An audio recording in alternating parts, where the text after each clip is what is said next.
త్రివిధ దళాల్లో మహిళా సైనిక శక్తి పాఠవాల గురించి ప్రత్యేకంగా చెప్పాల్సిన అవసరం లేదు.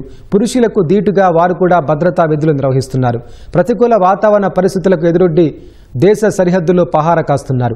రాజస్థాన్లో పాకిస్తాన్తో సరిహద్దు కలిగిన ప్రాంతాల్లో ఉష్ణోగ్రతలు 50 డిగ్రీల సెల్సియస్ ఉన్న ధూళి తుఫాను ఎదురైనా అన్నింటినీ తట్టుకుని శత్రువు కదలికలపై నిరంతరం కన్నేసి ఉంచుతున్నారు. జైసల్మేర్లో కఠిన వాతావరణ పరిస్థితుల మధ్య విధులు నిర్వహిస్తున్న బీఎస్ఎఫ్కు చెందిన మహిళా సైనికుల గురించి ఈ కథనంలో తెలుసుకుందాం. రాజస్థాన్లోని జైసల్మేర్ మారుమూల సరిహద్దు ప్రాంతం. ఇక్కడ ఎవరూ ఊహించని విధంగా వాతావరణ పరిస్థితులుంటాయి.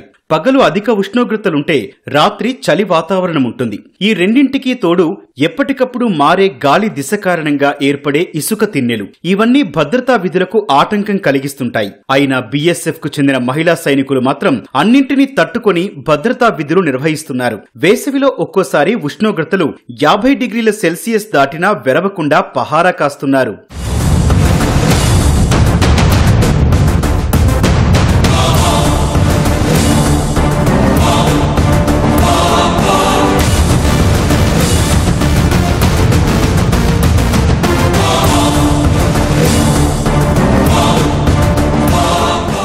इस इलाके में सबसे मेन है इन्वायरमेंट, जिसमें आपका जो गर्मी वाला सीजन है उसमें एकदम जब पारा होता है 55 डिग्री से अबाव चला जाता है और धूल भरी आंधियां चलती हैं, जिससे दिखाई देने में बड़ी दिक्कत आती है।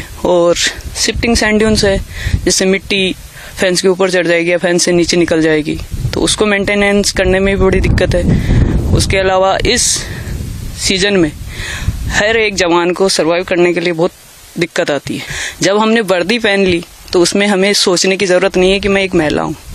सबसे पहले तो मुझे यह है कि मैं एक जवान हूँ, मैं एक सिपाही हूँ जो अपने देश की रक्षा के लिए, अपनी सीमाओं की सुरक्षा के लिए यहाँ पे तैनात की गई।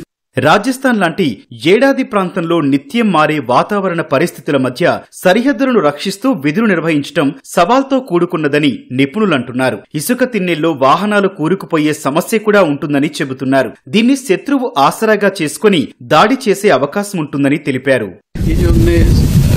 तारबंदी कर रखी है, इसमें भी समस्या आती होगी आपको, क्योंकि अगर ड्यून शिफ्ट होते होंगे ऊपर नीचे जरूर हवा के रुख के साथ ही अपना स्थान चेंज कर लेते हैं, जिससे कभी कभी फेंसिंग के नीचे गैप बन जाता है तो उसको कवर किया जाता है। समय समय पर जेसीबी वगैरह बुलाई जाती है, तो ये कहीं ना कहीं हमारे ड्यूटी में कहीं ना कहीं दिक्कत करता ही है।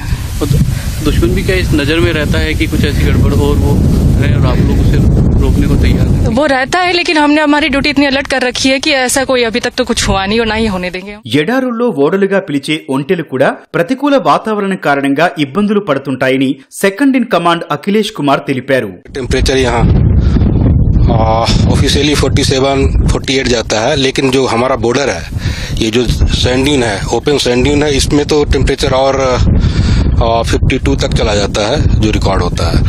और उस वेदर में जो हमारा कैमल है, जिसको हम रेगिस्तान का जहाज बोलते हैं, वो भी कंफर्टेबल फील नहीं करता है, उसे वो भी सहजता से इस टेरेन में ड्यूटी में चल नहीं पाता है।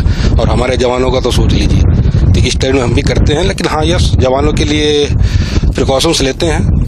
पानी का इंतजाम ड्यूटी पॉइंट पे है और साथ में अपना नींबू प्याज जवान रखते हैं, और जरूरत पड़ने पे हमारा यहाँ MI रूम भी है। ఈ ఇసుక తిన్నెల్లో ప్రతి అడుగు కష్టసాధ్యమైన ధీర వనితలు మాత్రం వెనకడుగు వేయకుండా శత్రువుపై నిత్యం ఓ కన్నేసి ఉంచుతుంటారు. మేము సరిహద్దుల్లో ఉన్నంత వరకు పౌరులెవ్వరూ ఆందోళన చెందాల్సిన అవసరం లేదని సైనికులంటున్నారు.